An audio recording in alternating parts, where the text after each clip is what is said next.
அந்த அரசினுடைய நிழலுக்குரியவர்கள் யார் என்பதை அல்லாஹ்வினுடைய ஆயத்தை கொண்டும் நபிகள் நாயகம் ஸல்லல்லாஹு அலைஹி வஸல்லம் அவர்களுடைய பொன்மொழிகளை கொண்டும் நாம் தொடர் நிகழ்ச்சியின் மூலம் அறிந்து கொள்ள கடமைப்பட்டிருக்கிறோம். இன்றைய வகுப்பில் அல்லாஹ் என்பவன் யார், அவன் எங்கே இருக்கின்றான், அவனுடைய அரசினுடைய நிழல் அந்த மறுமை நாளில் ஏன் அடியார்களுக்கு அவசியமாகிறது என்பது இன்றைய வகுப்பினுடைய சாராம்சம். அன்பார்ந்த சகோதர சகோதரிகளே, இந்த உலகத்தில் எத்தனையோ மதங்கள் உண்டு, மார்க்கங்கள் உண்டு. எத்தனையோ மனிதர்கள் இந்த உலகத்தில் தங்களுடைய கடவுள்களாக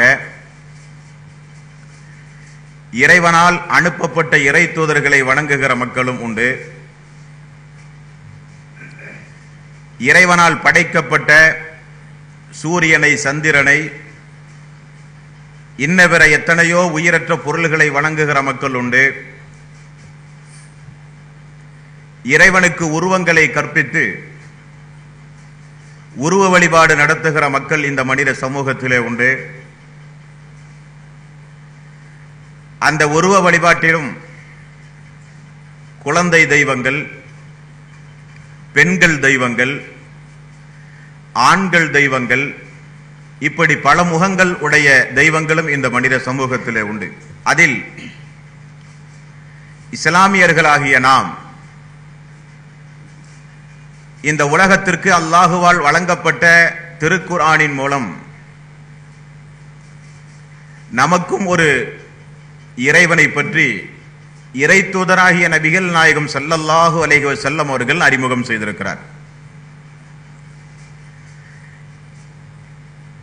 அன்பார்ந்த சகோதர சகோதரிகளே, அல்லாஹ் என்பவன் யார்? இஸ்லாமிய சமூகத்தை சார்ந்த நாமெல்லாம் நம்முடைய மக்களை, நம்முடைய கணவன்மார்களை, நம்முடைய மனைவிமார்களை, நம்முடைய தாய் தந்தைகளை, நம்முடைய நண்பர்களை, நம்முடைய உற்றார் உறவினர்களை, நம்முடைய வியாபார வாடிக்கையாளர்களை, நம்முடைய சமூக மக்களை, இப்படி எத்தனையோ மனிதர்களை நாம் எல்லாம் அறிந்து வைத்திருக்கிறோம். ஆனால் ஒரு துரதிர்ஷ்டவசம், நம்மையெல்லாம் படைத்து நமக்காக வேண்டி இந்த உலகத்தில் கணக்கிட்டு சொல்ல முடியாத ஆயிரம் வசதி வாய்ப்புகளை ஏற்படுத்தி தந்த ஏக இறைவனாகிய அந்த அல்லாஹுவை இந்த மனித சமூகத்தில் அறிந்து வைத்திருக்கிற மக்கள் எத்தனை பேர்கள் சகோதர சகோதரிகளே? அல்லாஹ் என்பவன் யார்? பொதுவாகவே இந்த உலகத்தில் நீங்கள் எந்த பொருளை எடுத்துக்கொண்டாலும் சரி, நான் பேசுகிற இந்த மைக்கானாலும், எரிகிற இந்த குழல் விளக்கானாலும், பதிவு செய்கிற இந்த வீடியோ கேமராவானாலும், அமர்ந்து கொண்டிருக்கிற இந்த இருக்கையானாலும், எந்த பொருளாக இருந்தாலும் அதற்கென்று ஒரு சில மைய பொருள்கள் இருந்தால்தான் பொருள்கள் படைக்கப்பட முடியும். நீர் இருந்தாக வேண்டும், அல்லது திடமான ஏதேனும் ஒரு வஸ்து பொருள் இருந்தாக வேண்டும், அல்லது வாயு பொருள் இருந்தாக வேண்டும். நீர், நிலம், வாயு என்று சொல்லுவார்கள். இந்த மூன்று பொருள், மைய பொருள் இருந்தால் மட்டும்தான் எந்த ஒரு பொருளும் இந்த உலகத்தில் படைக்கப்பட முடியும். எந்த ஒரு பொருளும் இந்த உலகத்தில் மனிதனால் உருவாக்க முடியும். இந்த மூன்று பொருளும் இருந்து அந்த மூன்று பொருள்களின் மைய பொருளாக அதை உருவாக்குகிற ஒரு மனிதனும் இருந்தால்தான் இந்த உலகத்தில் எந்த ஒரு பொருளும் உருவாக்கவே முடியும். அப்படியானால் நம்மை எல்லாம் படைத்து பரிபக்குவப்படுத்துகிற அந்த அல்லாஹ் ரப்புல் ஆலமீன் நீரால் படைக்கப்பட்டவனா, வாயு மண்டலத்தால் உருவாக்கப்பட்டவனா, அல்லது வேறு ஏதேனும் ஒரு பொருளால் அவன் படைக்கப்பட்டவனா? முதல் கேள்வி. கேள்விக்குரிய பதில் 42வது அத்தியாயத்தின் 11வது வசனம். அல்லாஹ் அவனுடைய அருள்மறையாம் திருமறை குர்ஆனில் தன்னை பற்றி சொல்கிறான். அல்லாஹ்வாகிய நான் எப்படி படைக்கப்பட்டிருக்கிறேன்? எனக்கு நிகராக இந்த உலகத்தில் ஏதேனும் பொருள் உண்டா? கேள்விக்குரிய பதிலாக அல்லாஹ் ரப்பல் ஆலமீன் 42வது அத்தியாயத்தின் 11வது வசனத்தில் சொல்கிறான், லைஸ கமிஸ்லிஹி ஷைஉன், அவனை போன்று எப்பொருளும் இந்த உலகத்தில் இல்லை. உங்களுடைய கற்பனைக்கு அப்பாற்பட்டவன் தான் அல்லாஹ் ரப்பல் ஆலமீன். 112வது அத்தியாயம் ஒரு 4-5 வசனங்களை உள்ளடக்கி இருக்கிற ஒரு வசனம். குல் ஹுவல்லாஹு அஹத் அல்லாஹு ஸமத் லம் யலித் வலம் யூலத் வலம் யகுல் லஹு குஃபுவன் அஹத். அவனுக்கு நிகராக வேறு ஒன்றுமே இல்லை. அவனை எந்த வஸ்துவாலும் நீங்கள் கற்பனை செய்யவே முடியாது. எந்த வஸ்துவை கொண்டும் நீங்கள் ஒப்பிட்டு பேச முடியாது. அப்படிப்பட்ட ஒரு கடவுளைத்தான் இஸ்லாம் இந்த மனித சமூகத்திற்கு அறிமுகம் செய்கிறது. அப்படியானால் அல்லாஹ் என்பவன் யார்? அவன் நீரால் படைக்கப்பட்டவனா அல்ல, வாயு மண்டலத்தால் படைக்கப்பட்டவனா அல்ல, திடப்பொருளால் உருவானவனா அல்ல, அவனை வேறு யாராவது படைத்தார்களா அல்ல. அப்படியானால் அவன் யார்? அவன் நம்முடைய கற்பனைக்கு அப்பாற்பட்டிருக்கின்ற வலம் யகுல் லஹு குஃபுவன் அஹத். அவனுக்கு நிகராக இந்த உலகத்தில் ஒன்றுமே இல்லை. லைஸ கமிஸ்லிஹி ஷைஉன், அவனை போல எந்த பொருளும் இந்த உலகத்தில் இல்லை என்று அல்லாஹ் ரப்பல் ஆலமீன் முதலில் தன்னை பற்றி இந்த மனித சமூகத்திற்கு அறிமுகம் செய்கிறான். இன்றைக்கு சாதாரணமாகவே கடவுளை பற்றி தப்பும் தவறுமாக மனித சமூகத்திற்கு அறிமுகம் செய்த காரணத்தினால் தான் கடவுளை கற்பித்தவன் முட்டாள், கடவுள் இல்லவே இல்லை, கடவுளை கற்பிப்பவர்கள் எல்லாம் மடையர்கள் என்கிற ஒரு நாத்திக சிந்தனை மனித சமூகத்திலே ஏன் உருவானது? கடவுளை பற்றி, நாம் வணங்குகிற நம்முடைய தெய்வங்களை பற்றி ஒரு தெளிவான பார்வை இந்த மனித சமூகத்திலே இல்லை. பூமியிலே இருந்து எடுக்கப்படுகிற மண்ணை கொண்டு ஒரு உருவங்களை சமைத்து இதுதான் கடவுள் என்று மனிதன் வணங்க ஆரம்பித்த காரணத்தினால் மனிதன் கேள்வி கேட்கிறான், மனிதன் உண்டாக்கிய ஒரு உருவம் எப்படி கடவுளாக முடியும்? இறைவனாக அனுப்பப்பட்ட இறை தூதர்கள் எப்படி கடவுளாக முடியும்? உதித்து மறைகின்ற சூரியன் எப்படி கடவுளாக முடியும்? இரவில் தோன்றி மனிதனுக்கு வெளிச்சம் அளிக்கின்ற சந்திரன் எப்படி கடவுளாக முடியும்? அவைகள் எல்லாம் படைக்கப்படுவதற்கு ஒருவன் இருந்தாக வேண்டுமே. படைக்கப்படுவதற்கு ஒருவன் இருந்தாக வேண்டும் என்று வரும் பொழுது படைக்கப்பட்ட பொருள் எப்படி கடவுளாகும்? மனிதன் சிந்திக்கிறான். ஆகவே நாத்திக சிந்தனைக்கு செல்கிறான். ஆனால் இஸ்லாம் கூறுகிறது, லைஸ கமிஸ்லிஹி ஷைஉன், அவனுக்கு நிகராக எந்த பொருளும் கிடையாது. அவன் உங்களுடைய கற்பனைக்கு அப்பாற்பட்டவன். அவன் குழந்தையும் அல்ல, பெண்ணும் அல்ல, ஆணும் அல்ல. அவன் உயிரற்ற பொருளும் அல்ல. அவன் உயிரோடு இருக்கக்கூடியவன் தான், உங்களுடைய கற்பனைக்கு அப்பாற்பட்டவன் என்று முதல் கட்டமாக அல்லாஹ் ரப்பல் ஆலமீன் சொல்கிறான். இரண்டாவது, கடவுளை பற்றி இந்த மனித சமூகத்தில் சித்தாந்தம் பேசுகிறார்கள் எல்லோரும். இறைவன் தூணிலும் இருப்பான், துரும்பிலும் இருப்பான். எக்கு திசை நோக்கினும் கடவுளை நீங்கள் காணலாம். இறைவன் இந்த உலகத்தில் நீங்கள் எந்த திசையிலும் நீங்கள் இறைவனை பார்க்கலாம் என்கிற ஒரு சித்தாந்தம் இந்த மனித சமூகத்திலே முன்வைக்கப்படுகிறது. இந்த இரண்டாவது கேள்விக்குரிய விடையையும் நாம் தெளிவாக தெரிந்து கொள்ள வேண்டும். அல்லாஹ் என்பவன் யார்? அவன் நம்முடைய கற்பனைக்கு அப்பாற்பட்டவன். அவன் எங்கே இருக்கிறான்? தூணிலும் இருக்கிறான், துரும்பிலும் இருக்கிறான், பார்க்கிற எக்கு திசைகளிலும் அல்லாஹ் இருக்கிறானா என்றால் இந்த சித்தாந்தம் இஸ்லாத்திற்கு எதிரானது. அல்லாஹ் என்பவன் எங்கே இருப்பதாக அல்லாஹ்வே அவருடைய அருள்மறையாம் திருமறை குர்ஆனில் 6வது அத்தியாயத்தின் 18வது வசனத்தில் அல்லாஹ் ரப்பல் ஆலமீன் சொல்கிறான், வஹுவல் காஹிரு ஃபௌக இபாதிஹி, மேலில் இருந்து கொண்டு தன்னுடைய அடியார்களின் மீது ஆதிக்கம் செலுத்துகிறவன் தான் அல்லாஹ் ரப்பல் ஆலமீன். அப்ப அல்லாஹ் என்பவன் வானத்திற்கு மேல் இருக்கிறான் என்பதுதான் இஸ்லாத்தினுடைய மைய கோட்பாடு. வானத்திற்கு மேல் இருந்து கடலுக்கடியில் கட்டெறும்பு ஊறுகிறவதையும் சப்தத்தையும் தெளிவாக உணர்கிற ஆற்றல் படைத்தவன் அல்லாஹ். அது வேறு விஷயம். அல்லாஹ் என்பவன் எங்கே இருக்கிறான்? நாம் வணங்குகிற அந்த ரப், நான் வணங்குகிற என்னுடைய ரப், நான் வணக்க வழிபாடு செலுத்துகிற அல்லாஹ் என்ப அந்த அது மிகப்பெரிய ஒரு சக்தி வாய்ந்தவன் எங்கே இருக்கிறான்? அவன் மேலிருந்து கொண்டு மனிதர்களின் மீது ஆதிக்கம் செலுத்துகிறான் என்று அல்லாஹ் ரப்பல் ஆலமீன் சொல்கிறான். 16வது அத்தியாயத்தின் 50வது வசனத்தில் அல்லாஹ் மிக தெளிவாக சொல்கிறான், யஹாஃபூன ரப்பஹும் மின் ஃபௌகிஹிம் வ யஃஅலூன மா யுமரூன். தங்களுக்கு மேலாக இருக்கும் அல்லாஹ்வாகிய அந்த ரப்பை மனிதர்கள் அஞ்சுகிறார்கள் என்று திருக்குர்ஆனிலே ஒரு வசனம் உண்டு. மேலிருக்கின்ற ரப்பை மனிதர்கள் அஞ்சுகிறார்கள். அப்படியானால் அன்பார்ந்த சகோதரர்களே, அல்லாஹ் ரப்பல் ஆலமீன் எங்கே இருக்கிறான்? தூணிலும் இருக்கிறான், துரும்பிலும் இருக்கிறான் என்பது சித்தாந்த பேச்சு. திருக்குர்ஆனை பொறுத்தவரையில் அல்லாஹ் என்பவன் அவன் வானத்திலே இருக்கிறான். நபிகள் நாயகம் ஸல்லல்லாஹு அலைஹி வஸல்லம் அவர்கள் அரஃபா உரை நிகழ்த்தினார். இறுதியிலே ஒரு கேள்வி கேட்டார் மக்களை பார்த்து, நீங்கள் மறுமை நாளில் என்னை குறித்து விசாரிக்கப்படுவீர்கள். என்ன விசாரிக்கப்படுவீர்கள்? இந்த முஹம்மது என்ற இறை தூதர் உங்களோடு வாழ்ந்த காலத்தில் இந்த மார்க்கத்தை முழுமையாக எடுத்து சொன்னாரா என்று என்னை குறித்து நீங்கள் மறுமையில் விசாரிக்கப்படுவீர்கள். அப்பொழுது நீங்கள் என்ன பதில் கூறுவீர்கள் என்று நபிகள் நாயகம் ஸல்லல்லாஹு அலைஹி வஸல்லம் அவர்கள் அரஃபா பெருவழியில் குழுமி இருக்கிற மக்களை பார்த்து கேட்டார். இடி முழக்கம் போல ஒட்டுமொத்த சஹாபாக்களும் சொன்ன பதில், யா ரசூலல்லாஹ், இந்த மார்க்கத்தை தெளிவாகவே நீங்கள் சொன்னீர்கள் யா ரசூலல்லாஹ். உடனே நபிகள் நாயகம் ஸல்லல்லாஹு அலைஹி வஸல்லம் அவர்கள் வானத்தின் பக்கம் கையை உயர்த்தி, யா அல்லாஹ் இதற்கு நீ சாட்சி, யா அல்லாஹ் இதற்கு நீ சாட்சி என்று வானத்தின் பக்கம் கையை உயர்த்தி நபிகள் நாயகம் ஸல்லல்லாஹு அலைஹி வஸல்லம் அவர்கள் கூறினார்கள், அல்லாஹ் என்பவன் வானத்திலே இருக்கிறார். யதார்த்தமான ஒரு விஷயம்.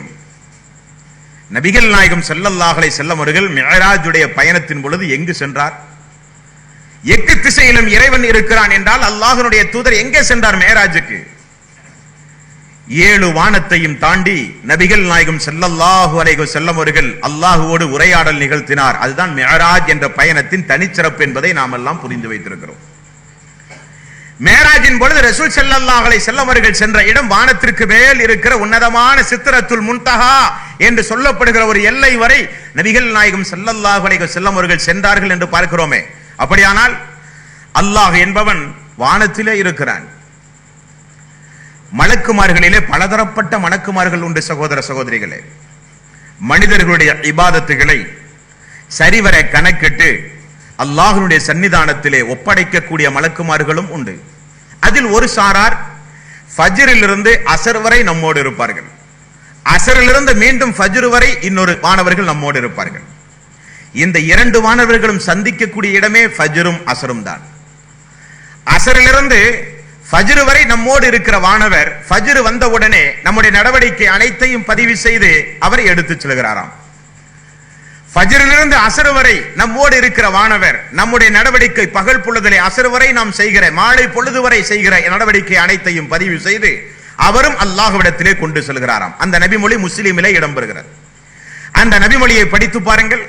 ஃபஜ்ரிலிருந்து அஸர் வரை, அஸரிலிருந்து ஃபஜ்ர் வரை நம்முடைய நடவடிக்கையை பதிவு செய்கிற மலக்குமார்கள் வானத்திற்கு ஏறி சென்று அல்லாஹ்விடத்திலே அதை சமர்ப்பிக்கிறார்கள் என்ற ஹதீஸ்களின் மூலம் நமக்கு ஒரு உண்மை புலப்படுகிறது. அல்லாஹ் என்பவன் வானத்தில் தான் இருக்கிறான். இன்னும் நிறைய ஆதாரங்களை இதற்கு சொல்லலாம்.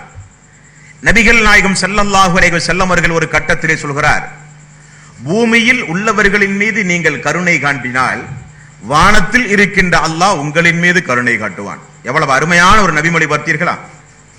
பூமியில் உள்ளவர்களின் மீது நீங்கள் கருணை காட்டினால் வானத்தில் இருக்கின்ற அல்லாஹ் உங்களின் மீது கருணை காட்டுவான். அடியார்களின் மீது கருணையோடு நடங்கள், அல்லாஹ்வால் படைக்கப்பட்ட உயிர் ஜீவராசியின் மீது அன்பு செலுத்துங்கள் என்கிற ஒரு சட்டத்தினோடு நபிகள் நாயகம் ஸல்லல்லாஹு அலைஹி வஸல்லம் அவர்கள் சொல்கிறார், அல்லாஹ் வானத்தில் இருக்கிறான். வானத்தில் இருந்து கொண்டு அல்லாஹ் உங்களின் மீது கருணை செலுத்துகிறான், அன்பு பாராட்டுகிறான், அருள் செலுத்துகிறான் என்றெல்லாம் நபிகள் நாயகம் ஸல்லல்லாஹு அலைஹி வஸல்லம் அவர்கள் குறிப்பிடுகிறார். ஆக முதலாவது கேள்வி, அல்லாஹ் என்பவன் நம்முடைய கற்பனைக்கு அப்பாற்பட்டவன். அந்த அல்லாஹ் என்பவன் எங்கே இருக்கிறான்? அல்லாஹ் என்பவன் வானத்தில் இருக்கிறான். இனி அந்த அல்லாஹுவை யாராவது பார்க்க முடியுமா? அந்த அல்லாஹ் என்பவன், கடவுள் என்பவன் அவதாரம் எடுத்து மனித சமூகத்திலே புறப்பட்டு வர முடியுமா? இதற்குரிய விடையெல்லாம் மனித சமூகத்தில் இருக்கிற மக்கள் தெளிவாக தெரிந்து கொள்ள வேண்டும். ஆன்மீகத்தில் முதிர்ந்தவர்கள் கடவுளின் அவதாரமாக மனித சமூகத்திலே வாழ்ந்து ஆன்மீகவாதிகளாக இன்றைக்கு மக்கள் மத்தியிலே அறிமுகமாகிற காலகட்டத்தில் இருக்கிறோம். பெண்கள் இன்றைக்கு உயிரோடு இருக்கிற பெண்கள் இன்றைக்கு கடவுள்களாக மாறி இருக்கிறார்கள். ஆண்கள் இன்றைக்கு கடவுள்களாக மாறி இருக்கிறார்கள். கேட்டால் என்ன வியாக்கியானம்? கடவுளின் அவதாரம் என்று சொல்லுகிறார்கள். இப்படி ஒரு சித்தாந்தம் இஸ்லாமிய மார்க்கத்திலே உண்டா? இல்லை. என்ன காரணம்? ஆன்மீகத்தின் பெயரில் மக்கள் யாரும் ஏமாந்து போய்விடக் கூடாது. நான் கடவுளில் அவதாரம் என்று சொல்லி தன்னை மனிதர்கள் வணங்க வேண்டும் என மக்கள் மத்தியில் ஒரு சிந்தனையை உண்டாக்கி தன்னை ஒரு வணக்கத்திற்குரிய, தன்னை ஒரு கடவுளாக மக்கள் மத்தியிலே அறிமுகம் செய்த காரணத்தினால் ஏற்பட்ட விளைவு ஆன்மீகத்தில் மக்கள் ஏமாந்து போய்விடுகிறார்கள்.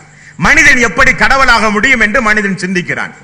அந்த மனித கடவுள் குறிப்பிட்ட காலத்திற்கு பிறகு இறந்து போய்விட்டால் கடவுளே இறந்து போய்விட்டதாக வல்லவா பொருள். அப்படியானால் எப்படி கடவுள் மனிதனாக முடியும்? அப்படியானால் நபிகள் நாயகம் ஸல்லல்லாஹு அலைஹி வஸல்லம் அவர்கள் நமக்கு அறிமுகம் செய்கிற அந்த அல்லாஹ்வை பற்றி மிக தெளிவான ஒரு கண்ணோட்டத்தை நமக்கு தருகிறார்கள். கடவுள் மனிதனாக அவதாரம் இருக்க முடியுமா? கடவுளின் பிள்ளைகளாக, கடவுளின் அவதார புருஷர்களாக இந்த உலகத்தில் யாராவது வர முடியுமா? யாருமே முடியாது. கடவுளை மனிதன் பார்த்தால் அல்லவா கடவுள் இப்படித்தான் இருப்பான் என்று மனிதன் கற்பனை செய்ய. மூன்றாவதாக நாம் காண வேண்டிய ஒரு விடை, அல்லாஹுவை மனிதன் காண முடியுமா? அன்பார்ந்த சகோதர சகோதரிகளே, அல்லாஹுவை பொறுத்த வரையில் மனிதன் பார்க்கவே முடியாது. அது மறுமை நாளில் தான் பார்க்க முடியும் என்று தெளிவாகவே அல்லாஹ் ரப்பல் ஆலமீன் சொல்கிறார். அல்லாஹுவை பொறுத்த வரையில் நபிகள் நாயகம் ஸல்லல்லாஹு அலைஹி வஸல்லம் இடத்திலே மக்கள் கேட்டார்கள், யா ரசூலல்லாஹ், மிஅராஜுடைய பயணத்தின் பொழுது நீங்கள் அல்லாஹுவை பார்த்தீர்களா? நபிகள் நாயகம் ஸல்லல்லாஹு அலைஹி வஸல்லம் அவர்கள் சொன்னார்கள், அவன் ஒளிமயமானவன், எப்படி அவனை என்னால் பார்க்க முடியும்? அவனை யாரும் பார்க்கவே முடியாது. நபிகள் நாயகம் ஸல்லல்லாஹு அலைஹி வஸல்லம் அவர்கள் சொன்ன பதில். அல்லாஹ் அவனுடைய அருள்மறையாம் திருமறை குர்ஆனில் 6வது அத்தியாயத்தின் 104வது வசனம், அல்லாஹுவை மனிதர்கள் பார்க்க முடியுமா? லா துத்ரிகுல் அப்சார் வஹுவ யுத்ரிகுல் அப்சார வஹுவல் லத்தீஃபுல் ஹபீர். அவனை யாரும் பார்க்க முடியாது, அவன்தான் எல்லோரையும் பார்த்து கொண்டிருக்கிறான் என்று அல்லாஹ் ரப்பல் ஆலமீன் சொல்கிறான். உலகத்தில் வாழ்ந்து கொண்டிருக்கின்ற இறை தீர்க்கதரிசிகள் ஆனாலும் அவர்களும் அல்லாஹுவை பார்க்கவே இல்லை, பார்க்க முடியாது. அல்லாஹுவோடு நேரடியாக பேசிய மூசா அலைஹிஸ்ஸலாத்து வஸ்ஸலாம், மோசே என்று சொல்லப்படுகிற இறை தீர்க்கதரிசிகள் கூட உண்டு. திருக்குர்ஆனிலே பார்க்கிறோம். அல்லாஹுவோடு பேசிய ஒரு இறை தூதர், அவருக்கு ஒரு ஆசை வந்தது, இறைவா உன்னை நான் பார்க்க வேண்டும் என்று. அல்லாஹ் என்ன சொன்னான்? ஒரு மலையை பாருங்கள், அந்த மலைக்கு என்னுடைய ஒளியை நான் செலுத்துகிறேன், அந்த மலை இருந்தால் என்னை நீங்கள் பார்க்கலாம் என்றார். அவர் பார்க்க பார்க்க தன்னுடைய ஒளியை அந்த மலையின் மீது அல்லாஹ் செலுத்தினான். அந்த மலை சுக்கு நூறாக சிதறியது. அவர் மயக்கமுற்று கீழே விழுந்தார். இறைவா, உன்னை பார்ப்பதாக நான் கோரி அந்த கோரிக்கையை நான் திரும்ப பெற்றுக் கொள்கிறேன், என்னை தண்டித்து விடாதே என்றார். உலகத்தில் யாரும் பார்க்கவே முடியாது.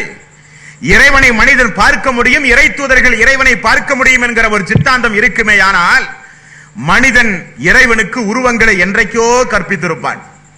இறைவனுக்கு வேலை இல்லாமலே போயிருக்கும் இந்த உலகத்தில். ஆகவே இறைவனை இந்த உலகத்தில் யாரும் பார்க்கவே முடியாது, இறை தூதர்கள் உட்பட. நபிகள் நாயகம் ஸல்லல்லாஹு அலைஹி வஸல்லம் அவர்களுடைய மனைவி ஆயிஷா ரலியல்லாஹு அன்ஹா அவர்களிடத்திலே வந்து நபித்தோழர்கள் அமர்ந்து கொண்டிருக்கும் பொழுது ஆயிஷா ரலியல்லாஹு அன்ஹா அவர்கள் சொன்னார்கள், 3 விஷயங்களை யார் கூறுகிறார்களோ அவர்கள் அல்லாஹ்வின் மீது மிகப்பெரிய பொய்யை இட்டுக்கட்டி கூறிவிட்டார்கள் என்று சொல்கிறார். அந்த 3 விஷயம் என்ன? நபிகள் நாயகம் ஸல்லல்லாஹு அலைஹி வஸல்லம் அவர்கள் அல்லாஹ்வை பார்த்தார் என்று யாராவது கூறினால் அவர்கள் அல்லாஹ்வின் மீது இட்டுக்கட்டி பொய் கூறுகிறார்கள் என்று ஆயிஷா ரலியல்லாஹு அன்ஹா அவர்கள் கூறுகிறார். அப்பொழுது அருகிலே இருக்கிற நபித்தோழர்கள் கேட்டார்கள், அம்மையார் அவர்களே, அல்லாஹ் அவனுடைய அருள்மறையாம் திருமறை குர்ஆனில் 81வது அத்தியாயத்தின் 23வது வசனத்தில் வலக்கத் ரஆஹு பில் உஃபிகில் முபீன், அவரை தெளிவான அடிவானத்தில் கண்டார் என்று அல்லாஹ் சொல்லுகிறானே, அது யாரை கண்டார்? சஹாபாக்கள் கேட்கிறார்கள். தெளிவான அடிவானத்தில் அவரை கண்டார் என்று அல்லாஹ் குர்ஆனிலே சொல்கிறானே, அப்ப நபிகள் நாயகம் ஸல்லல்லாஹு அலைஹி வஸல்லம் அவர்கள் அல்லாஹ்வை காணவில்லையா? சஹாபாக்கள் கேட்கிறார்கள். ஆயிஷா ரலியல்லாஹு அன்ஹா அவர்கள் சொல்கிறார், அல்லாஹ்வை யாரும் பார்க்க முடியாது, அவன்தான் எல்லோரையும் பார்க்கிறான். அவர் பார்த்தது ஜிப்ரீல் அலைஹிஸ்ஸலாத்து வஸ்ஸலாம் அவர்களை, அல்லாஹ்வை பார்க்கவில்லை. அந்த ஆயத்தில் தெளிவான அடிவானத்தில் அவரை அவர் கண்டார் என்பது ஜிப்ரீல் அலைஹிஸ்ஸலாத்து வஸ்ஸலாம் அவருடைய உண்மை தோற்றத்தில் ஒரு முறை நபிகள் நாயகம் ஸல்லல்லாஹு அலைஹி வஸல்லம் அவர்கள் பார்த்தார் என்பதுதான் அந்த ஆயத்தின் விளக்கம் என்று கூறி அல்லாஹ்வை நபிகள் நாயகம் ஸல்லல்லாஹு அலைஹி வஸல்லம் அவர்கள் பார்க்கவே இல்லை. பார்த்தார் என்று யாராவது கூறினால் அல்லாஹ்வின் மீது அபாண்டமான ஒரு பொய்யை சுமத்துகிறார்கள் என்று ஆயிஷா ரலியல்லாஹு அன்ஹா அவர்கள் கூறுகிறார். இரண்டாவதாக, நாளை நடக்கக்கூடிய காரியத்தை இந்த நபிகள் நாயகம் ஸல்லல்லாஹு அலைஹி வஸல்லம் அவர்கள் அறிவார் என்று யாராவது கூறினாலும் அவரும் அல்லாஹ்வின் மீது அபாண்டமான பழியை சுமத்துகிறார் என்று சொல்கிறார். மூன்றாவதாக, வேதத்தில் கூறப்பட்ட ஏதேனும் ஒன்றை நபிகள் நாயகம் ஸல்லல்லாஹு அலைஹி வஸல்லம் அவர்கள் மறைத்தார் என்று யாராவது கூறினாலும் அவரும் அல்லாஹ்வின் மீது அபாண்டமான பழியை சுமத்துகிறார்கள் என்று ஒரு விவரத்தை ஆயிஷா ரலியல்லாஹு அன்ஹா அவர்கள் கூறுவதன் மூலம் அல்லாஹுவை நபிகள் நாயகம் ஸல்லல்லாஹு அலைஹி வஸல்லம் அவர்கள் கூட பார்க்கவே இல்லை. மிஅராஜுடைய பயணத்தில் நடந்த சம்பவம் என்ன? ஜிப்ரீல் அலைஹிஸ்ஸலாத்து வஸ்ஸலாம் அவர்கள் 7 வானத்தையும் தாண்டி தாண்டி அழைத்து சென்றார். வானவர்களுக்கெல்லாம் தலைவராக இருக்கிற ஜிப்ரீல் அலைஹிஸ்ஸலாத்து வஸ்ஸலாம் அவர்களாக இருந்தாலும் எல்லா வானவர்களுக்கும் வானலோகத்திற்கு அழைத்து செல்லப்படுகிற இறை தூதர்களுக்கும் வானத்திலே ஒரு எல்லை உண்டு. அந்த எல்லையை தாண்டி யாரும் செல்லவே கூடாது. அதுதான் சித்ரத்துல் முன்தஹா. அந்த எல்லைக்கு பிறகு ஜிப்ரீல் அலைஹிஸ்ஸலாத்து வஸ்ஸலாம் அவர்கள் சொல்கிறார், இதற்கு மேல் வர எங்களுக்கு அனுமதி இல்லை. அது அல்லாஹ்வுடைய எல்லை. இந்த சித்ரத்துல் முன்தஹா என்று சொல்லப்படுகிற இடத்தில் வைத்துதான் நபிகள் நாயகம் ஸல்லல்லாஹு அலைஹி வஸல்லம் அவர்கள் அல்லாஹ்வோடு உரையாடினார் என்றுதான் ஹதீஸ்களின் வாயிலாக நம்மால் பார்க்க முடிகிறதே தவிர அல்லாஹுவை நபிகள் நாயகம் ஸல்லல்லாஹு அலைஹி வஸல்லம் அவர்கள் பார்த்தார்களா என்றால் அல்லாஹுவை நபிகள் நாயகம் ஸல்லல்லாஹு அலைஹி வஸல்லம் அவர்கள் பார்க்கவில்லை என்பதை முதலாவதாக நீங்கள் புரிந்து கொள்ள வேண்டும். அல்லாஹுவை மறுமை நாளில் நல்லடியார்கள் பார்ப்பார்களா என்றால் மறுமை நாளின் நிலை குறித்து அல்லாஹுவே அவனுடைய அருள்மறையாம் திருமறை குர்ஆனில் பல இடங்களிலும் அல்லாஹ் தெளிவாக சொல்கிறான். நபிகள் நாயகம் ஸல்லல்லாஹு அலைஹி வஸல்லம் அவர்கள் கூறுகிறார், ஒரு மனிதனுக்கு 2 வகையான சந்தோஷம் உண்டு. ஒன்று, நோன்பு நேரத்தில் நோன்பு திறக்கும் பொழுது அடியானுக்கு இருக்கிற சந்தோஷம். இரண்டாவது, அவனுக்கு இருக்கிற சந்தோஷம் மறுமை நாளில் அல்லாஹுவை அவனுக்கே உரித்தான தோட்டத்தில் பார்க்கிறானே, அதுதான் மூமின்களுக்குரிய சந்தோஷம் என்று நபிகள் நாயகம் ஸல்லல்லாஹு அலைஹி வஸல்லம் அவர்கள் கூறினார்கள். அப்பொழுது சஹாபாக்கள் கேட்டார்கள், யா ரசூலல்லாஹ், அல்லாஹுவை தெளிவாக மறுமை நாளிலே பார்க்க முடியுமா? கூட்டம் இருக்குமே. ஆதம் அலைஹிஸ்ஸலாத்து வஸ்ஸலாம் அவர்களிலிருந்து இந்த உலகம் அழிகிற வரை கோடான கோடி லட்சத்திற்கு மேல் லட்சம் கோடான கோடி மக்கள் இருப்பார்களே, அல்லாஹுவை பார்க்க முடியுமா யா ரசூலல்லாஹ்? நல்லடியார்கள் அல்லாஹுவை மறுமை நாளில் பார்ப்பார்கள். வானத்தில் இருக்கிற சந்திரனை பார்க்க உங்களுக்கு ஏதாவது சிரமம் உண்டுமா? இல்லையே. அதைவிட தெளிவாக மறுமை நாளில் அல்லாஹுவை நல்லவர்கள் பார்ப்பார்கள் என்று நபிகள் நாயகம் ஸல்லல்லாஹு அலைஹி வஸல்லம் அவர்கள் குறிப்பிடுகிறார். அல்லாஹ் அவனுடைய அருள்மறையாம் திருமறை குர்ஆனில் 75வது அத்தியாயத்தின் 22, 23வது வசனம், உஜூஹி யௌமைதின் நாலிரா, மறுமை நாளில் ஒரு சாராருடைய முகம் மிக மிக மகிழ்ச்சியானதாக இருக்கும். மகிழ்ச்சிக்குரிய காரணம் என்ன? இலா ரப்பிஹா நாலிரா, தங்களுடைய ரப்பை அவர்கள் நோக்கியவர்களாக இருப்பார்கள் அந்த மறுமை நாளில். சிந்தித்து பாருங்கள் அன்பார்ந்த சோர்களே, யாருக்குரிய பாக்கியம் இது? மூமின்களுக்குரிய பாக்கியம், தக்வாவுடைய மக்களுக்குரிய பாக்கியம். இந்த உரையின் இறுதியில் அது குறித்து தெளிவாக நீங்கள் தெரிந்து கொள்ள இருக்கிறீர்கள். அல்லாஹ் காட்சி அளிப்பதும் மூமின்கள் சந்தோஷப்படுவதும் அல்லாஹ் மூமின்களோடு உரையாடுவதும் இந்த உரையினுடைய இறுதியில் நீங்கள் இன்ஷா அல்லாஹ் கேட்க போகிறீர்கள். அப்படியானால் அல்லாஹ் சொல்கிறான், உஜூஹி யௌமைதின் நாலிரா, அந்த மறுமை நாளில் ஒரு சாராரின் முகம் மிக மிக மகிழ்ச்சிக்குரியதாக இருக்கும். என்ன காரணம்? இலா ரப்பிஹா நாலிரா, அல்லாஹுவை அவர்கள் கண்கொண்டு நோக்கியவர்களாக அந்த மறுமை நாளில் இருப்பார்கள் என்று அல்லாஹ் ரப்புல் ஆலமீன் சொல்கிறான். இது மூமின்களுக்கு அல்லாஹ் கொடுக்கிற மிகப்பெரிய ஒரு வாய்ப்பு அன்பார்ந்த சகோதர சகோதரிகளே. இப்படி மறுமை நாளில் அல்லாஹ் ரப்புல் ஆலமீன் இதா ஜுல்சிலத்தில் அர்து ஜில்சாலஹா வ அக்ரஜத்தில் அர்து அஸ்காலஹா வ காலல் இன்சானு மாலஹா யௌமைதின் துஹத்திசு அக்பாரஹா பிஅன்ன ரப்பக அவ்ஹாலஹா, இந்த பூமி மிகப்பெரிய அதிர்ச்சி அடையும் பொழுது, பூமிக்கடியில் புதையுண்டு போன மனிதன் எல்லாம் பூமிக்கு வெளியே கொண்டு வந்து கொட்டப்படும் பொழுது, இந்த பூமிக்கு என்ன ஆனது என்று மனிதன் கேட்பானே, அதுதான் அந்த நாள். அல் காரிஅத்து மல் காரியா வமா அதுராக மல் காரியா யௌம யகூனு الناس கல்ஃபராஸில் மப்தூஸ், திடுக்கிடச் செய்யும் நாள். திடுக்கிடச் செய்யும் நாள் என்று நபியே உமக்கு என்னவென்று தெரியுமா? உமக்கு என்ன தெரியும்? அந்த நாளில் ஈசல் பொற்றிலிருந்து ஈசல் புறப்படுவதைப் போல மனிதர்கள் புறப்படுவார்கள் என்று அல்லாஹ் அந்த கியாம நாளை குறித்து சொல்கிறானே. அந்த நாளில் பிறந்த மேனியோடு நிர்வாண கோலத்தோடு ஆண்களும் பெண்களும் நிற்பார்களே அந்த மஹ்ஷர் மைதானத்தில். நபிகள் நாயகம் ஸல்லல்லாஹு அலைஹி வஸல்லம் அவர்கள் சொன்னார்கள், சலித்த மாவு எந்த அளவுக்கு வெண்மையாக இருக்குமோ அதே போன்ற கலரில் மறுமை நாளில் அல்லாஹ் இந்த நிலத்தை படைப்பான் என்று நபிகள் நாயகம் ஸல்லல்லாஹு அலைஹி வஸல்லம் அவர்கள் சொன்னார்கள். பயணத்தில் நீங்கள் ரொட்டி துண்டை கையில எடுத்துச் செல்கிறீர்களே, அதே போன்று அல்லாஹ் இந்த பூமியை அன்றைக்கு தனது கைவசம் வைத்திருப்பான் என்று நபிகள் நாயகம் ஸல்லல்லாஹு அலைஹி வஸல்லம் அவர்கள் கூறினார்கள். அப்படிப்பட்ட அந்த மறுமை நாளில் ஆயிஷா ரலியல்லாஹு அன்ஹா அவர்கள் கேட்டார்கள், யா ரசூலல்லாஹ், ஆண்களும் பெண்களும் நிர்வாணமாக இருப்பார்கள் என்றால் ஒருவர் இன்னொருவரை பார்ப்பார்களே? நபிகள் நாயகம் ஸல்லல்லாஹு அலைஹி வஸல்லம் அவர்கள் சொன்னார்கள், ஆயிஷாவே, என்ன கேள்வி? ஒருவர் இன்னொருவரை பார்க்கிற கேள்வியா அந்த கேள்வி? ஒருவரை இன்னொருவர் பார்க்க அங்கே என்ன நேரம்? யௌம தரவுனஹா ததுஹலு குல்லு முர்லிஅத்தின் அம்மா அர்லத் வதலஉ குல்லு ذات حمل حملها وترى الناس سكارى وما هم بسكارى ولكن عذاب الله شديد. 22வது அத்தியாயத்தின் 2வது வசனம். அந்த மறுமை நாளில் ஒரு தாய் குழந்தைக்கு பால் கொடுத்து கொண்டிருப்பாள், குழந்தையே மறந்து விடுவாள். ஒரு கர்ப்பிணி பெண் குழந்தையை ஈன்றெடுத்திருப்பாள், அந்த கர்ப்பிணி பெண்ணுக்கே தெரியாது தான் குழந்தையை ஈன்றெடுத்தது. எல்லாம் மயக்கத்திலே இருப்பார்கள். அந்த மயக்கம் மதுவினால் ஏற்பட்ட மயக்கம் அல்ல, அல்லாஹ்வுடைய அந்த அதிபயங்கரமான காட்சியை பார்த்ததனால் ஏற்பட்ட மயக்கம். என்ன சொல்கிறாய் ஆயிஷாவே? அந்த நாளில் நிம்மதியாக ஒரு இடத்தில் நிற்க உனக்கு சிறிது இடம் கிடைத்தால் நீதான் பாக்கியசாலி என்று நபிகள் நாயகம் ஸல்லல்லாஹு அலைஹி வஸல்லம் அவர்கள் சொன்னார்கள். அப்படிப்பட்ட அந்த நாள், எல்லா நபிமார்களும் நடுநடுங்கி நிற்கிற நாள், மனிதனுடைய காலடி ஓசையை தவிர எந்த ஓசையும் அங்கே வெளிவராத நாள், அல்லாஹுவை தவிர யாரும் பேசாத நாள், ஒவ்வொரு மனிதனுடைய அமல்களுக்கேற்றவாறு கூலி கொடுக்கப்படுகிற நாள் அந்த நாள். அப்படிப்பட்ட அந்த நாளில் அல்லாஹு ரப்பல் ஆலமீன் வருவான் என்று அல்லாஹுவே அவனுடைய அருள்மறையாம் திருமறை குர்ஆனிலே சொல்கிறான். அன்பார்ந்த சகோதரர்களே, அல்லாஹ் என்பவனை பற்றி நாம் அறிந்தோம். அல்லாஹ் என்பவன் நம்முடைய கற்பனைக்கு அப்பாற்பட்டவன். அல்லாஹ் என்பவன் வானத்திலே இருக்கிறான். அல்லாஹுவை மறுமை நாளில் நல்லவர்கள் எல்லாம் பார்க்க முடியும்.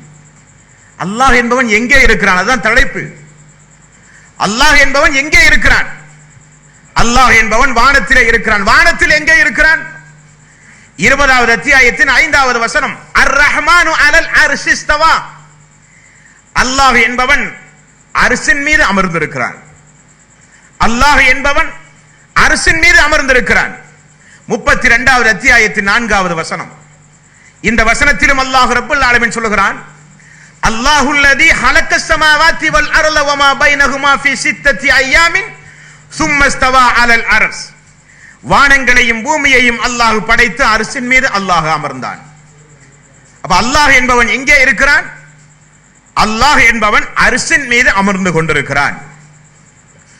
அரிஸ் என்பது அல்லாஹ் அமர்ந்து கொண்டிருக்கிற ஒரு இருப்பிடம். அதற்கு எந்த வகையான வியாக்கியானங்களையும் சொல்கிற ஒரு அதிகாரம் அல்லாஹுவால் படைக்கப்பட்ட மனித சமூகத்தை சார்ந்த நமக்கு கிடையாது. அன்பார்ந்த சகோதரர்களே, அல்லாஹ் அவனுடைய அருள்மறையாம் திருமறை குர்ஆனில் அல்லாஹ்வுடைய தூதர் நபிகள் நாயகம் ஸல்லல்லாஹு அலைஹி வஸல்லம் அவர்களும் கூறுகிறார், அல்லாஹ் அரிசின் மீது அமர்ந்து கொண்டிருக்கிறான்.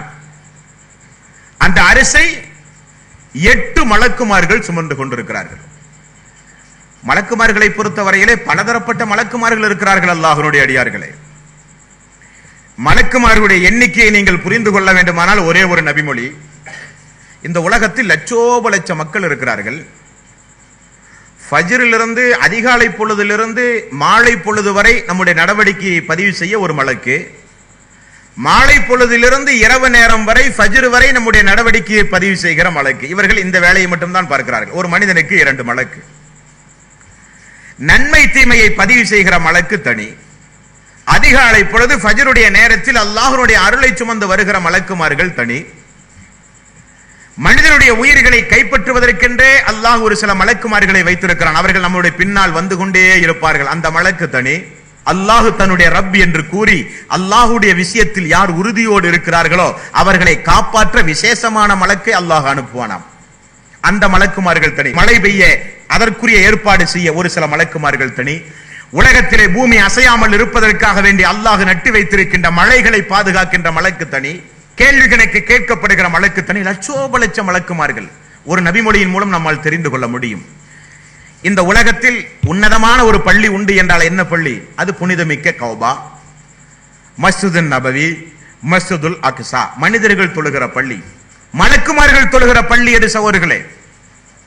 மலக்குமார்கள் தொழுகிற பள்ளி மஸ்ஜிதே மஅமூர், அது வானத்திற்கு மேல் இருக்கிற ஒரு பள்ளி.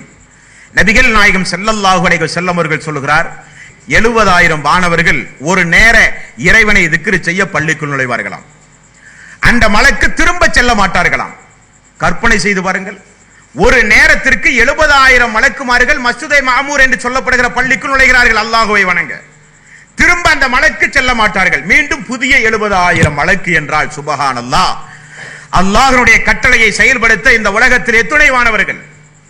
அந்த வானவர்களில் ஒரு பகுதிதான் நரகத்தினுடைய காவலாளிகளாக ஒரு சில மலக்குமார்கள். 66வது அத்தியாயத்தின் 8வது வசனத்திலே நீங்கள் பார்க்கலாம். அதே போன்று அல்லாஹ் தன்னுடைய அரிசை சுமக்க 8 மலக்குமார்களை அல்லாஹ் ரப்பல் ஆலமீன் வைத்திருப்பதாக அல்லாஹுவே அவனுடைய அருள்மறையாம் திருமறை குர்ஆனிலே சொல்கிறான்.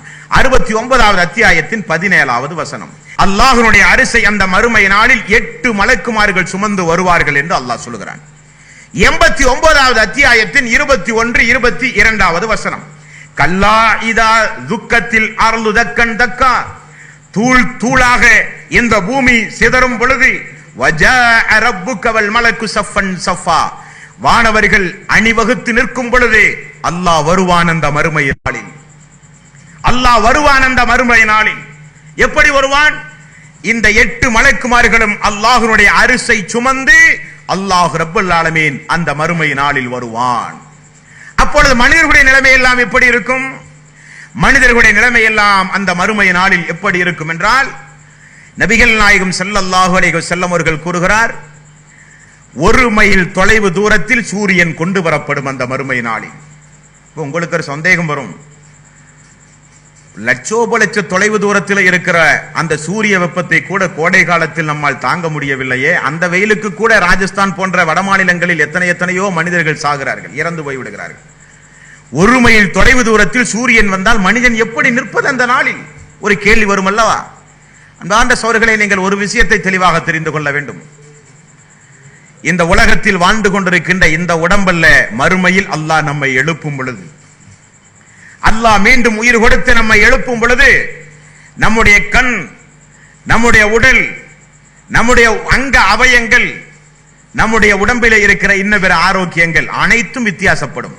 அதுவல்ல அந்த உடம்பு, அந்த உடம்பு வேறு, இந்த உடம்பு வேறு. உதாரணத்திற்கு ஒரு நபிமொழி முஸ்லிமிலே இடம்பெறுகிறது, நரகத்திற்கென்று யாரையாவது அல்லாஹ் மறுமை நாளில் தீர்ப்பளித்தால் அல்லாஹ் அந்த மனிதனை எப்படி மாற்றுவான் தெரியுமா? ஏன் அல்லாஹ் மாற்றுகிறான்? சாதாரண அல்லாஹுவால் படைக்கப்பட்ட நம்முடைய அத்தியாவசியங்களுக்கு நாம் பயன்படுத்துகிற சாதாரண உலக நெருப்பை கூட தாங்குகிற உடம்பல்ல இந்த உடம்பு, இல்லையா? உலக நெருப்பை நம்மால் தாங்க முடியுமா? முடியாது. நரகம் என்பது அல்லாஹ்வுடைய நெருப்பு. 1000 முறை அல்லாஹ் சூடேற்றினானாம், சிவப்பு நிறமாக மாறியதாம். மீண்டும் 1000 முறை அல்லாஹ் சூடேற்றினானாம், வெண்ணிறமாக மாறியதாம். மீண்டும் 1000 முறை அல்லாஹ் சூடேற்றினானாம், கருப்பு நிறமாக மாறியதாம். 3000 முறை அல்லாஹுவால் சூடேற்றப்பட்ட நெருப்பு நரக நெருப்பு. ஆகவேதான் அல்லாஹ் சொல்கிறான், யா அய்யுஹல்லதீன ஆமனூ கு அன்ஃபுஸக்கும் வ அஹ்லீக்கும் நாரா, ஈமான் கொண்டவர்களே, உங்களையும் உங்களது குடும்பத்தாரையும் எரிகின்ற நரக நெருப்பிலிருந்து நீங்கள் பாதுகாத்துக் கொள்ளுங்கள் என்று அல்லாஹ் ஏன் சொல்கிறான்? அதை தாங்குகிற சக்தி அல்லாஹ்வுடைய அடியார்களுக்கு கிடையாது. அப்படி அல்லாஹ் நரகத்திற்கென்று யாரையாவது தீர்ப்பு வழங்கினால் அந்த மனிதனுக்கு அதற்குரிய வேதனையை அனுபவிக்க அல்லாஹ் என்ன செய்வானாம்? அந்த உடல் அமைப்பு முறையே அல்லாஹ் மாற்றுவானாம். எப்படி? முஸ்லிமிலே ஒரு ஹதீஸ் வருகிறது, சுபஹான் அல்லாஹ், அல்லாஹ் நம் அனைவர்களையும் காப்பாற்ற வேண்டும், அதற்குரிய இபாதத்துகளை இந்த ரமலானுடைய மாதத்திலே செய்ய வேண்டும். சகோதர சகோதரிகளே, நபிகள் நாயகம் ஸல்லல்லாஹு அலைஹி வஸல்லம் அவர்கள் சொல்கிறார், நரகவாசி என்று அல்லாஹ் யாரை தீர்ப்பளித்தானோ அவனை அல்லாஹ் எப்படி மாற்றுவான் தெரியுமா? அவனுடைய ஒவ்வொரு பற்களும் உஹது மலை அளவுக்கு மாறுமாம். ஒரு பல் உஹது மலை அளவுக்கு. அவனுடைய தோல் புஜம் எப்படி மாறுமாம்? நம்முடைய தோல் புஜம் 1 முழம் இருக்குமா அதிகபட்சம்? நரகவாசியுடைய தோல் புஜம் எப்படி மாறும் என்றால், 3 நாள் அதிவேகமாக நீங்கள் பயணம் செய்கிற தொலைவு தூரம் அளவுக்கு அவனுடைய தோல் புஜம் எல்லாம் மாறும் என்றால், நரகவாசியினுடைய கோர தோற்றத்தை நீங்கள் புரிந்து கொள்ளுங்கள் சகோதரர்களே. அல்லாஹ் அதிலிருந்து நம் அனைவர்களையும் காப்பாற்ற வேண்டும். அப்படி மறுமை நாள் என்றால் நம்முடைய உடல் அமைப்பு முறையே வேறு. இந்த கண் கொண்டு அல்லாஹ்வை பார்க்க முடியுமா? நாம் அவன் பிரகாசமானவன், அவனை எப்படி இந்த கண் கொண்டு நாம் பார்க்க முடியும்? அந்த கண் வேறு, அதை தாங்குகிற சக்தி என்பது வேறு. அப்படிப்பட்ட அந்த கால சூழ்நிலையில் அல்லாஹ் ரப்பல் ஆலமீன் நம்முடைய தலைக்கு மேல் ஒரு மைல் தொலைவு தூரத்தில் அல்லாஹ் சூரியனை கொண்டு வந்து நிறுத்திதான் ஒவ்வொரு மனிதர்களுக்கும் கேள்வி கணக்கை அல்லாஹ் ரப்பல் ஆலமீன் துவங்க போகிறான். அன்பார்ந்த சகோதரர்களே, அரசனுடைய நிழல் ஏன் அவசியம், அதை முதல்ல நீங்கள் புரிந்து கொள்ள வேண்டும். தலை உயரத்தில் ஒரு மைல் தொலைவு தூரத்தில் சூரியன் வந்து நிற்கிறது. முஸ்லிம் என்று சொல்லப்படுகிற ஹதீஸ் கிதாபிலே பார்க்கிறோம், நபிகள் நாயகம் ஸல்லல்லாஹு அலைஹி வஸல்லம் அவர்கள் கூறுகிறார், அவரவர்களுடைய பாவச் செயலுக்கு ஏற்றவாறு வியர்வையால் முங்கி நிற்பார்கள் மனிதர்கள். ஒரு சில மனிதர்களுடைய கணுக்கால் அளவுதான் வியர்வை இருக்கும், ஒரு சில மனிதர்களுடைய முட்டுக்கால் அளவுக்கு அந்த வியர்வை இருக்கும், ஒரு சில மனிதர்களுடைய தொடைப்பகுதி அளவுக்கு, இடுப்பு பகுதி அளவுக்கு வியர்வையால் முங்கி நிற்பார்கள். ஒரு சில பகுதி மக்கள் மார்பு அளவுக்கு வியர்வையால் முங்கி நிற்பார்கள். ஒரு சில மக்கள் நெற்றி பகுதி அளவுக்கு முழுக்க முழுக்க முங்கி நிற்பார்கள் வியர்வையில். நபிகள் நாயகம் ஸல்லல்லாஹு அலைஹி வஸல்லம் அவர்கள் சொன்னார்கள், அப்படிப்பட்ட அந்த நாளில் குடிப்பதற்கு தண்ணீர் வேண்டாமா சகோதரர்களே? அல்லாஹ்வுடைய ஒரு நாள் என்பது நாம் கணக்கிடுகின்ற 5000 ஆண்டுகளுக்கு சமம் என்று அல்லாஹ் ரப்பல் ஆலமீன் சொல்கிறார்.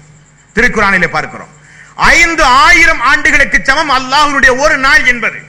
அல்லாஹ் ஒரு நாளில் விசாரிக்கிறான் என்றால் 5000 ஆண்டுகளுக்கு சமமாக அந்த மறுமை நாளில் நான் நிற்க வேண்டி வரும். அதற்குத்தானே அல்லாஹ் ரப்பல் ஆலமீன் இன்னா அதைனாக்கல் கௌஸர் ஃபஸல்லி லிரப்பிக வன்ஹர் இன்ன சானியக ஹுவல் அப்தர். நபியே, உமக்கு அந்த மறுமை நாளில் கௌஸர் என்று சொல்லப்படுகிற நீர் தடாகத்தை நான் வழங்குகிறேன் என்று அல்லாஹ் சொன்னானே, எதற்காக வேண்டி? அந்த மறுமை நாளில் அல்லாஹ்வுடைய விசாரிப்பு முடிவதற்கு வரை தாகத்திற்கு தண்ணீர் குடிக்க, அந்த கௌசர் என்று சொல்லப்படுகிற நீர் தடாகத்துடைய தன்மை, அந்த நீரின் தன்மையை நபிகள் நாயகம் ஸல்லல்லாஹு அலைஹி வஸல்லம் அவர்கள் இப்படி வர்ணிக்கிறார். அது பாலை போல வெண்ணிறமாக இருக்குமாம். ஒரு முறை அருந்தினால் உங்களுக்கு தாகமே ஏற்படாதாம். தேனை காட்டிலும் சுவையாக இருக்குமாம். நட்சத்திரம் அளவுக்கு குவளைகள் இருக்குமாம். அங்கே போட்டி இருக்காதாம், சண்டை சச்சரவுகள் இருக்காதாம். மூமின்கள் எல்லாம் தாராளமாக நீர் அருந்தலாமாம். ஆனால் நீர் அருந்துவதற்கு ஒரு சில சோதனை சாவடிகள் உண்டு. அங்கே எல்லோரும் ஓடி சென்று நீர் அருந்த முடியுமா? முடியாது. நீர் அருந்துகிற பாக்கியம் கூட யாருக்கு? எல்லாம் அந்த நீரை பார்த்து ஓடுவார்கள். ஒரு சில சோதனை சாவடி, செக் பாயிண்ட், வானவர்கள் தடுத்து நிறுத்துவார்கள். முதலில் யாரை அனுமதிப்பார்கள் தெரியுமா? யாரெல்லாம் தொழுகையாளியோ அவர்களுக்கு மட்டும்தான் அனுமதி. யாரெல்லாம் தொழுகையாளியோ அவர்களுக்கு மட்டும்தான் அனுமதி. அப்ப யார சூழல்லாம் உங்களுடைய உம்மத்து இவர்கள் தான் என்று எப்படி நீங்கள் அடையாளம் கண்டுகொள்வீர்கள்? நமக்குரிய அதே கேள்வியை சஹாபாக்கள் கேட்டார்கள். கோடான கோடி லட்சோப லட்ச மக்கள் மத்தியில் உங்களுக்குரிய உம்மத் இவர்கள் தான் என்று எப்படி யார சூழல்லாம் நீங்கள் அடையாளம் காண்பீர்கள்? அது எனக்கு இலகுவானது. ரசூல் ஸல்லல்லாஹு அலைஹி வஸல்லம் அவர்கள் சொன்னார்கள், எனக்கு அது இலகுவானது. எப்படி இலகுவானது யார சூழல்லாம்? என்னுடைய அடியார்கள் ஒது செய்வதன் மூலம் கைகளை கழுவி இருப்பார்கள், காய்களை கழுவி இருப்பார்கள், முகங்களை கழுவி இருப்பார்கள் அல்லவா? அந்த இடங்கள் எல்லாம் மின்னும் அந்த மறுமை நாளில். கருப்பு குதிரை கூட்டத்திற்கு முன்னால் ஒரு வெள்ளை குதிரை நின்றால் எப்படி அந்த குதிரைக்குரிய அடையாளம் அதை பழிச்சிட்டு அடையாளம் காண்டுவானோ, அதே போல மக்கள் கூட்டத்தில் ஒது செய்த மக்களுடைய கைகளும் கால்களும் இன்னுமே அவதான் என்னுடைய சமுதாய மக்கள் என்று நான் அடையாளம் காணுவேன் என்று நபிகள் நாயகம் ஸல்லல்லாஹு அலைஹி வஸல்லம் அவர்கள் சொன்னார்கள். தொழாத மக்களுக்கு அந்த வாய்ப்பும் கிடையாது. ஆகவே ஒது செய்கிற மக்கள் தன்னுடைய உம்மத் என்ற அடையாளம் கண்டுகொள்வார்கள். மலக்குமார்களோ யாரெல்லாம் தொழுகையாளி என கேட்டு கேட்டு முதல் சோதனை சாவடியிலே அவர்களை நுழைவிப்பார்கள். இரண்டாவது ஒரு சாவடி, இரண்டாவது ஒரு செக் பாயிண்ட். அதையும் தாண்டித்தான் அந்த நீரையே அருந்த முடியுமாம். நபிகள் நாயகம் ஸல்லல்லாஹு அலைஹி வஸல்லம் அவர்கள் சொன்னார்கள். அது என்ன செக் பாயிண்ட்? எவனெல்லாம் அல்லாஹ்வுடைய மார்க்கத்தில் அல்லாஹ்வுடைய தூதர் காண்பித்து தராத பித்யத்துகளை, அனாச்சாரங்களை, மூட பழக்க வழக்கங்களை, சடங்கு சம்பிரதாயங்களை அல்லாஹும் அல்லாஹ்வுடைய தூதரும் காண்பித்து தராத ஒவ்வொரு காரண காரியங்களை இந்த மார்க்கத்தில் யாரெல்லாம் உண்டாக்கினார்களோ அவர்கள் இரண்டாவது சோதனை சாவடியில் தடுக்கப்பட்டு அவர்கள் புறக்கணிக்கப்படுவார்கள் என்று நபிகள் நாயகம் ஸல்லல்லாஹு அலைஹி வஸல்லம் அவர்கள் சொன்னார்கள். தொழுகையாளியாகவும் இருக்க வேண்டும், பித்அத் செய்யாமலும் இருக்க வேண்டும். அவர்களுக்கு அந்த நீர் அருந்துகிற வாய்ப்பு. ஒரு முறை அருந்தினால் நமக்கு தாகமே ஏற்படாது. அல்லாஹ்வுடைய அந்த மஹ்ஷர் மைதானத்தில் நீங்கள் எல்லாம் நிற்கலாம். இரண்டாவது நமக்கு தேவை அல்லாஹ்வுடைய அரசினுடைய நிழல். நிழலே இல்லாத நேரத்தில் புகாரியிலே 660வது நபிமொழி. அந்த நபிமொழியை இப்படித்தான் துவங்குகிறது. அல்லாஹ்வுடைய நிழலை தவிர நிழலே இல்லாத அந்த நாளில் அல்லாஹ் ஒரு 7 சாராரை அழைத்து, எங்கே என்னுடைய அடியார்கள், எங்கே இந்த அம்சங்களை உடைய அடியார்கள் என்று அல்லாஹ் அழைத்து கொடுக்கிறானே, அதுதான் இந்த தொடர் பயானுடைய தலைப்பு. அன்பிற்கும் பாசத்திற்கும் உரிய சகோதரர்களே, அல்லாஹ்வுடைய அரிசை 8 மலக்குமார்கள் சுமந்து வருவார்கள் என்று அல்லாஹ் அவனுடைய அருள்மறையாம் திருமறை குர்ஆனிலே சொல்கிறானே. அல்லாஹ் என்பவன் அதிபயங்கரமான ஆற்றல் படைத்தவன். அவனுடைய அரிசி என்பது நம்முடைய கற்பனைக்கு அப்பாற்பட்டது. அதை சுமக்குகிறார்கள் அந்த மலக்குமார்கள் என்றால் அவர்கள் எப்படிப்பட்டவர்களாக இருப்பார்கள் தெரிந்து கொள்ள வேண்டுமா வேண்டாமா? அபூதாபிதிலே ஒரு நபிமொழி, நபிகள் நாயகம் ஸல்லல்லாஹு அலைஹி வஸல்லம் அவர்கள் கூறினார்கள், அந்த 8 மலக்குமார்களில் ஒரு மலக்கை குறித்து அவர்களுடைய தன்மையை குறித்து சொல்லுகிற ஒரு வாய்ப்பு எனக்கு கிடைத்திருக்கிறது, நான் சொல்லுகிறேன் தெரிந்து கொள்ளுங்கள் என்றார்கள் நபிகள் நாயகம் ஸல்லல்லாஹு அலைஹி வஸல்லம் அவர்கள். அந்த ஒரு மலக்கு எப்படி இருப்பார் என்றால், அவருடைய காதுக்கும் தோல் புஜத்திற்கும் இருக்கிற இடைவெளியை நபிகள் நாயகம் ஸல்லல்லாஹு அலைஹி வஸல்லம் அவர்கள் சொல்கிறார். எப்படி இருப்பாராம்? அல்லாஹ்வுடைய அரிசை சுமந்து வருகிற 8 மலக்குமார்களில் ஒரு மலக்கு. அவருடைய காதுக்கும் தோல் புஜத்துக்கும், நமக்கும் இந்த காலுக்கும் தோல் புஜத்துக்கு எவ்வளவு வித்தியாசம்? ஒரு சான் கூட கிடையாது, ஒரு 4 விரலை வச்சல இல்லைங்களா? ஆனால் நபிகள் நாயகம் ஸல்லல்லாஹு அலைஹி வஸல்லம் அவர்கள் சொல்கிறார், 700 ஆண்டு காலம் நீங்கள் நடந்து சென்றால் எந்த அளவுக்கு தொலைவு தூரம் இருக்குமோ அந்த அளவுக்கு அவருடைய காதுக்கும் தோல் புஜத்திற்கும் இடைவெளி இருக்கிறது என்று நபிகள் நாயகம் ஸல்லல்லாஹு அலைஹி வஸல்லம் அவர்கள் கூறினார்கள். அல்லாஹ் அக்பர்! கற்பனையே செய்ய முடியாது மறுமை என்பது நாமெல்லாம் கற்பனையே செய்ய முடியாத பிரம்மாண்டமான அல்லாஹ்வுடைய ஒரு நீதிமன்றம் மறுமை என்பது. அப்ப அப்படியானால் தலைக்கு மேல் இருக்கிற அந்த சூரிய வெப்பத்தை தாங்கிக் கொள்வதற்கு நாமெல்லாம் ஒரு சாலிகான நல்லடியார்களாக இருந்தால் நமக்கு அல்லாஹ் ரப்பல் ஆலமீன் கௌசர் என்று சொல்லப்படுகிற நீர் தடாகத்திலே நீர் அருந்துகிற வாய்ப்பை அல்லாஹ் நமக்கு தருவானே. அதற்கு பிறகு நமக்கு தேவை அன்பார்ந்த சோர்களே, எங்காவது நிழல் கிடைக்குமா? ஒதுங்க. அல்லாஹ்வுடைய இந்த விசாரிப்பு முடியும் வரை அல்லாஹ் எப்பொழுது நம்மை விசாரிப்பான்? நம்மை மிக மிக இலகுவாக அல்லாஹ் விசாரித்து சீக்கிரம் அல்லாஹ் நமக்கு தீர்ப்பு சொல்லி நமக்கு அல்லாஹ் சொர்க்கத்தை தர வேண்டுமே என்று எல்லா மனிதர்களும் முந்துவார்களாம் அந்த மறுமை நாளில். ஆனால் அல்லாஹ்வோ ஒவ்வொரு மனிதர்களையும் தனித்தனியாக விசாரிப்பான். இன்ஷா அல்லாஹ் அதற்குரிய தலைப்பு வரும்பொழுது உங்களுக்கு சொல்லப்படும். நபிகள் நாயகம் ஸல்லல்லாஹு அலைஹி வஸல்லம் அவர்கள் சொன்னார்கள், ஒரு சில மூமின்களை அல்லாஹ் எப்படி விசாரிப்பான் தெரியுமா? யாருக்குமே தெரியாமல் அவனுக்கும் அந்த அடியாருக்கு மட்டுமே தெரிகிற ஒரு திரையை போட்டு அந்த 2 பேர் மட்டும் தான் பேசுவார்கள், அடியாரும் அல்லாஹுவே மட்டுமே. இப்படி ஒரு சில விசாரிப்பு அல்லாஹ் மறுமையில விசாரிப்பானாம். அல்லாஹ் கேட்பானாம், இத்தனை நாள் இத்தனை மணிக்கு இந்த தப்பை செய்தியே உனக்கு தெரியுமா என்று. யா அல்லாஹ், பகிரங்கப்படுத்தாதே யா அல்லாஹ், நான் உண்மையை ஒப்புக்கொள்கிறேன் யா அல்லாஹ். இந்த நாள் இத்தனை மணிக்கு இந்த ராத்திரி இப்படிப்பட்ட ஒரு தவறை செய்த ஞாபகம் இருக்கிறதா? ஆமாம் யா அல்லாஹ். என்னை பகிரங்கமாக விசாரிக்காதே யா அல்லாஹ். உன்னை நான் விசாரிக்க மாட்டேன் பகிரங்கமாக. ஏன் தெரியுமா? ஏன் ரகசியமாக உன்னை விசாரிக்கிறேன் தெரியுமா? நீ உலகத்தில் வாழும் பொழுது என்னுடைய அடியாருடைய குறையை மறைத்தவன் நீ. உலகத்தில் நீ வாழும் பொழுது என்னுடைய அடியாருடைய மானத்திற்கு பாதுகாப்போடு வாழ்ந்தவன் நீ. நீ உலகத்தில் வாழும் பொழுது என்னுடைய அடியாருடைய கண்ணியத்திற்கு பாதுகாப்பு அளித்து அவனுடைய குற்றங்குறைகளை மறைத்து உலகத்தில் நீ வாழ்ந்தாய். ஆகவே உன்னுடைய குறை இந்த நாளில் நானும் மறைக்கிறேன் என்று அல்லாஹ் ரப்பல் ஆலமீன் மறைப்பதாக சொல்கிறானே. அந்த சிறப்பான அந்தஸ்தை அல்லாஹ் ரப்பல் ஆலமீன் நம் அனைவர்களுக்கும் தர வேண்டும். அப்படிப்பட்ட விசாரிப்பு ஒரு விசாரிப்பு பாண்ட சொர்களே.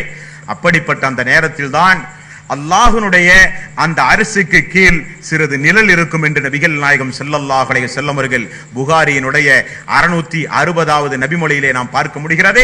அல்லாஹ்வுடைய அந்த நிழலை தவிர வேறு எந்த நிழலும் இல்லாத அந்த நாளில் அந்த நிழலை அல்லாஹ் யாருக்கு கொடுக்கிறான் என்பதை